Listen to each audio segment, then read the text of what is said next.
사람은 나이가 들면서 조금씩 추해 보이게 되는데 이는 할 수 없는 세월의 이치인가 봅니다. 젊을 때 나이 든 이들을 보면서 나는 나이 들면 저런 행동은 하지 말아야지 하고 생각하였던 것들이 있었는데 지금은 나도 가끔씩 그런 행동을 하기도 합니다. 그래봐야 아직 그렇게 많지 않는 나이인데도 이러니 더 나이 들면 자칫 그때 나처럼 주위의 아이들 눈에나 언젠가 생겨날 손주들의 눈에 내가 그런 추한 노인네가 될까봐 사실 조금 걱정이 되기도 합니다. 오늘은 어느 노인분의 사연을 말씀드려 보겠습니다. 분비는 지하철을 타고 가는데 저쪽에서 큰 소리가 났다. 일시에 승객들의 이목이 그쪽으로 쏠렸다. 일반석에 앉아있는 젊은 여자 앞에서 어떤 노인이 호통을 치고 있었다. 어른을 보면서도 자리를 양보하지 않는다는 것이었다. 젊은 여자의 성격도 보통이 넘었다. 나이 먹은 게 무슨 벼슬이냐며 도끼 눈을 뜨고 인상을 있는 대로 찌푸렸다. 마치 잔뜩 독이 오른 싸움닭 같았다. 노인이 한마디 하면 여자는 지지 않고 맞받아쳤다. 서로 언성을 높이면서 분위기가 더욱 험악해지더니 급기야는 쌍욕을 해대기 시작했다. 주위 사람들이 나서서 두 사람을 말려도 듣는 척도 안 했다. 노인이 너는 부모도 없냐며 손가락으로 젊은 여자의 이마를 찌르는 순간 여자가 솟구치듯이 벌떡 일어나서 머리로 노인의 얼굴을 받아버렸다. 어이쿠. 노인은 비명을 지르며 두 손으로 코를 감쌌다. 코가 깨졌는지 손가락 사이로 피가 줄줄 흘렀다. 잠시 후 지하철 수사대가 와서 노인과 여자를 연행해 갔다. 그것을 보면서 누군가가 늙어도 저렇게 추하게 늙지는 말아야지라면서 혀를 끌끌 찼다. 그 씁쓸한 광경이 오래도록 뇌리에서 사라지지 않았다. 원인을 따지자면 노인의 잘못이 컸다. 일반석에 앉아있는 사람에게 자리를 양보하라고 호통치는 것은 올바른 처사가 아니다. 그런데 세상에는 막무가내로 억지를 쓰는 그런 노인이 적지 않다. 나이가 벼슬인 줄 알고 생면부지 젊은 사람들한테 대우받으려는 노인들을 흔히 본다. 새치기는 예사로 하고 노약자석은 의뢰 경로석으로 생각하며 젊은이들은 일반석도 노인에게 양보해야 한다고 생각하는 듯하다. 나이가 벼슬은 아니다. 노약자석은 노인만을 위한 자리가 아니라 임산부, 장애인, 몸이 아파 힘들어하는 사람을 위한 자리이다. 이것은 아주 기본적인 상식인데 이런 것도 모른다면 헛되이 나이만 먹은 무식하고 비루한 늙은이다. 세상에는 본보기가 되는 어른도 있지만 너무 혐오스러워서 반면교사가 되는 추악한 늙은이도 많다. 품위 있게 늙지 못한 사람은 추함 속에서 벗어나지 못하며 나이값을 못하면 수모와 멸시를 당할 수밖에 없다. 사람이 나이 들어 노인기에 접어들면 세 가지를 조심하고 경계해야 한다고 한다. 노욕, 노추, 노망이다. 굳이 부연 설명을 덧붙이지 않아도 단어의 뜻을 이해할 것이다. 한자 늙을 노는 부정적 의미를 지닌다. 늙은이의 욕심을 노욕이라고 한다. 사람은 누구나 욕심이 있다. 세상 사람들은 자라나는 청소년들이나 젊은이들의 욕심에 대해서는 크게 탓하지 않는다. 그것은 욕심이 있어야 공부도 열심히 하고 경쟁력에서 뒤처지지 않기 때문이다. 인생을 계절로 비유한다면 노년은 모든 것을 포기하면서 인생을 정리할 시기이다. 방아착은 불교 용어로 마음을 내려놓으라는 뜻이다. 노년기가 바로 그런 때이다. 그런데도 여전히 탐욕을 가지고 있으면 더럽고 추하게 보일 수밖에 없다. 노추는 노욕에서 나온다. 좋은 것은 먼저 움켜쥐고 억지와 욕심이 가득 찬 매너와 인성이 엉망인 노인들은 추해 보인다.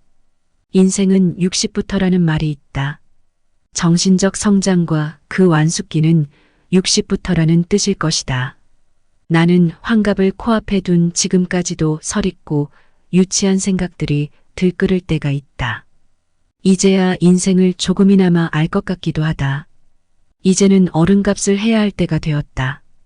인생 1막을 정리하는 즈음에 인생 2막을 앞두고서 내가 가장 중요하다고 생각하는 두 가지는 돈 그리고 정체성이다. 돈의 중요성을 모르는 사람은 없을 것이다. 특히 노년기에 가장 믿고 의지할 수 있는 것은 누가 뭐라 해도 돈이다. 현대는 자식이 늙은 부모를 부양하는 시대가 아니다. 세상이 달라진 것을 받아들여야 한다. 늙어서 돈이 없으면 10중 8구 자식에게조차 천덕꾸러기가 되어 푸대접을 받는다. 몸이 늙은 후 젊었을 때 노후 준비를 해놓지 못한 것을 후회해도 아무 소용이 없다. 자기 힘으로 돈을 모을 수 있을 때 노후를 준비하는 것이 지혜로운 생각이다. 지혜로운 사람은 미리 생각하고 젊었을 때부터 노후를 준비하고 어리석은 사람은 막상 닥쳤을 때 지난 날을 후회하다. 실토하자면 나는 경제적으로 안심할 정도로 노후 준비를 하지 못했다. 은퇴 후 수입이 끊기면 생활에 변화가 생길 것이다. 이때 중요한 것이 정체성이다. 사람으로 태어나 의미 있는 삶을 살기 위해서는 반드시 자기 정체성이 분명해야 한다. 미국의 역대 가장 존경받는 퍼스트레이디로 손꼽히는 엘레나 루스벨트는 아름다운 젊음은 우연한 자연현상이지만 아름다운 노년은 예술작품이라고 하였다. 가을날의 단풍처럼 곱게 물들어가는 사람을 보면 닮고 싶다는 생각을 한다. 반면에 눈살이 저절로 찌푸려지는 노인들의 행동을 볼 때마다 나는 절대로 저렇게 늙지 말아야지 하고 다짐한다. 나이 50을 넘어서면서부터 어떻게 늙어갈 것인가? 에 관하여 자주 생각했다. 오래전부터 내 꿈은 직장에서 은퇴하면 공기 좋은 산골 마을을 찾아 텃밭을 일구면서 글을 쓰는 것이었다. 아주 소박한 꿈이지만 직접 부딪혀 보면 생각처럼 쉽지는 않을 것이다. 아무래도 가장 큰 문제는 돈이리라. 글은 꾸준히 쓰겠지만 그 글이 돈이 될는지는 알 수 없다. 글을 쓰는 것이란 자판기처럼 인풋과 아웃풋이 비례하지 않는다. 그러나 크게 걱정하지 않는다. 한쪽 문이 닫히면 다른 쪽 문이 열리게 마련이다. 삶은 한편의 연극이고 주인공은 나 자신이다. 주인공의 연기력에 따라 연극이 무척 재밌거나 아니면 한없이 시시해진다. 누군가가 말했다. 연극의 1막과 2막 사이에 깜깜한 밤이 있는 이유는 옷을 갈아입으라는 뜻이라고. 옷도 산뜻하게 갈아입고 생각도 새롭게 하면 유의미한 일이 생길 것으로 믿고 있다. 아무튼 인생 1막은 처자식과 먹고 사느라 직장에 얽매였으니 인생 2막은 자유로운 프리랜서로 살 것이다. 늙을수록 외형은 초라해지고 육신은 나약해진다. 무심한 세월 따라 속절없이 늙는 것은 막을 수 없지만 주름 잡힌 표정에서 연륜이 쌓인 고령자만의 기품을 뿜어낼 수 있다. 고목의 핀 꽃을 본 적이 있는데 그렇게 아름다울 수가 없었다. 가끔 인격이 훌륭한 노인들을 만날 때가 있다. 그런 분들은 만고풍상 다 겪으며 살아온 경험을 살려서 매사가 슬기롭다. 인간에 대한 이해가 깊고 경우가 밝으며 배울 점이 많다. 고대 로마의 정치가 겸 저술가인 키케로는 만년의 노년에 대하여를 썼다. 인생의 단맛, 쓴맛, 신맛을 다 본 후에 쓴 글이라 담담하면서도 마음에 깊이 담기는 무게감이 있다.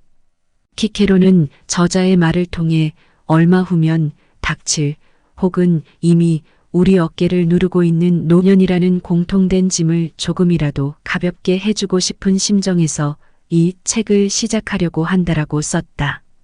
키케로에 의하면 분별 있는 젊은 시절을 보낸 이에게는 지혜로운 노년이 오고 욕망에 사로잡힌 젊음을 보낸 이에게는 흐리멍덩한 노년이 오게 된다. 지극히 당연한 말이지만 곱씹어보게 하는 힘이 있다. 노인이 된다고 해서 그냥 지혜가 쌓이는 것은 아니다. 젊어서 양아치 짓을 하며 세월을 허송한 사람은 늙어서도 재버릇게 못 주는 경우가 많다. 키케로는 인생을 통틀어 이렇게 말해준다. 인생과 자연의 길은 하나뿐이며 그 길은 한 번만 가게 되어 있네. 그리고 인생의 매 단계에는 고유한 특징이 있네. 소년은 허약하고 청년은 저돌적이고 장년은 위험이 있으며 노년은 원숙한데 이런 자질들은 제철이 되어야만 거두어 들릴 수 있는 자연의 결실과도 같은 것이라네. 인생은 자연의 결실과도 같다는 말에 절실히 공감한다. 나는 종두둑두의 천리를 믿는다. 콩을 심으면 콩을 거두고 팥을 심으면 팥을 거둔다. 콩을 심었는데 팥이 나는 법이 없고 팥을 심었는데 콩이 나는 법은 없다. 세상에 공짜는 없으며 내 손으로 이룬 것만 진짜 내 것이다. 내가 생각하는 인생의 법칙은 이렇게 쉬우면서도 명쾌하다. 어떻게 늙어갈 것인가를 궁리하다가 인상 깊게 읽은 책이 있다. 일본의 원로 작가 소노 아야코의 게루룩이다. 우리보다 일찍 고령사회에 진입한 일본의 노인들 삶에 대하여 간결한 필치로 정리했다. 2004년 그녀의 나이 41세 때 이 책을 썼는데 책 내용은 늙어가면서 경계해야 할 것을 중심으로 채워져 있다. 가장 주요한 것은 노인이 됐다고 해서 타인이 공경해 주길 바라지 말라는 것이다. 이것은 사회에서는 물론이고 가족에게도 마찬가지다. 젊은 세대는 나보다 바쁘다는 것을 명심하고 러시아어의 혼잡한 시간대에는 이동하지 말라는 것도 눈길을 끈다. 우리나라에서 65세가 넘으면 지하철을 공짜로 탄다고 하여 스스로 지공선사, 지공선녀라고 우스갯소리를 하는 모양이다. 그러한 노인복지 정책은 잘한 일이라고 생각하지만 혼잡하고 꽉 막힌 출퇴근길을 피해주는 것이 사려 깊은 어른의 마음이 아닐까? 평균 수명을 넘어서면 공직에 오르지 않는다는 것, 관원상제 병문안 등의 외출은 어느 시점부터 결례하라는 것, 노년의 가장 멋진 일은 사람들 간의 화해라는 말 등이 기억에 남는다. 노인들이 읽으면 정말 좋은 책이라는 생각이 들어 일독을 권하고 싶지만 정작 읽어야 할 대상들은 거들떠보지도 않을 것 같다. 멋지고 아름답게 나이 들기를 소망하는 중년들에게 일독을 권한다. 늙을수록 입은 닫고 지갑은 열어야 한다는 말은 진리에 가깝다. 누구든지 베푸는 사람의 얼굴은 여유롭고 행복해 보인다. 이것은 물질만을 의미하지는 않는다. 찾으면 돈 한 푼 들이지 않고도 할 수 있는 일은 많다. 언젠가 길을 걷다가 담배꽁초를 나무젓가락으로 줍는 할머니를 보았다. 80세가 넘어 보이는 할머니의 차림새는 깨끗했다. 자발적으로 거리 환경 미화를 하는 것이 분명했다. 그 모습이 참으로 숭고해 보여서 감동을 했다. 노년에는 노년의 울림이 있는 삶이 중요하다. 비우고 또 비워야 한다. 그래야 채울 수 있다. 돈이나 욕망을 앞세우지 않고서도 보람을 느낄 방도를 찾아야 한다. 마음 수양도 좋은 방도일 것이다. 수신자선 정기심이라는 말이 있다. 자신을 수양하려는 사람은 먼저 그 마음을 바르게 해야 한다는 의미이다. 마음 수양이 깊은 사람은 겸손하고 이해심이 깊으며 친절하다. 늙은 주제꼴에 마음씨마저 영악하고 괴팍하다면 누가 좋아하겠는가. 겸손하고 친절해진다면 이것은 돈 한 푼 안 들이고도 멋있는 노인이 되는 길이다. 오늘은 나이 들면 추한 행동에 대해서 말씀을 드렸는데요. 어떠셨나요? 나이 들면 정말 추해 보이는 행동들은 자제하면서 살아야 될 것 같아요. 저 역시도 마찬가지입니다. 오늘 영상이 도움이 되셨다면 좋아요, 구독, 알림 설정 눌러주시면 영상을 만드는데 큰 힘이 됩니다. 오늘도 행복하시고 건강한 하루 되세요.